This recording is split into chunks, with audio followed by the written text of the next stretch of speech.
the comp levers, pretty basic, right? The base pay, a bonus, so there's an actual bonus, a target bonus, and that gets you to total cash, which could be a combination of base pay and bonus, or it can just be base pay. And then maybe you can talk us through the other incentives, carried interest, carry dollars at work, equity distribution, what these things mean. Sure, happy to do so. So I would say first on like the carried interest is that I would look at the type of, the type of individual that gets different carried, shares in the carried interest. And, at the basic level, there's members of the general partner that are partners for tax purposes. They usually have a capital commitment. They usually vest their interests. They're usually involved in some decision making, but there's different classes of even those. Then there's a group of individuals that I would call economic assignees that are set up in a way that they should be partners for tax purposes. Their interests may or may not vest. They probably don't have a capital commitment. They probably have no voting or involvement in and then there's people that are just getting bonuses, like cash bonuses based upon the performance of the firm, if there's exits, et cetera. And depending on which bucket you're in, you often dictates how you share in the carried interest. The first bucket, I would say you get traditional carried interest.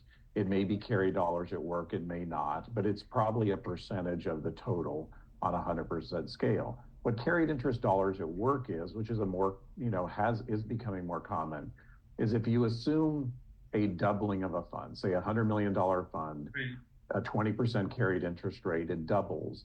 There's $20 million of carry dollars at work. And so if you get $1 million of that, if the fund doubles, then you make $1 million after the end of the life of the fund or whenever it comes in. So carried interest dollars at work is a nice mechanism that you can tell somebody, look, if our fund doubles, you get X. If our fund triples, you get Y. It's very easy for a person to put that into how it means for them. I would say often it's more junior people that get that than the more senior ones that often get a percentage of the total carry pool. Yeah, let's delve into the carried interest. We have a lot of data here. We've got some comp data, year over year trends, carried interest investing, carry dollars at work, and we're going to try and cover as much as possible without making it too confusing and also not giving ample time. But carried interest is obviously a significant piece of this. So when we talk about the total amount of carried interest for the firm, this is looking at, it's typically an 80-20 split. 80% of the money is coming from the LPs and 20% coming from the GPs. Jim, anything to add on that? Not in particular on this one. Okay.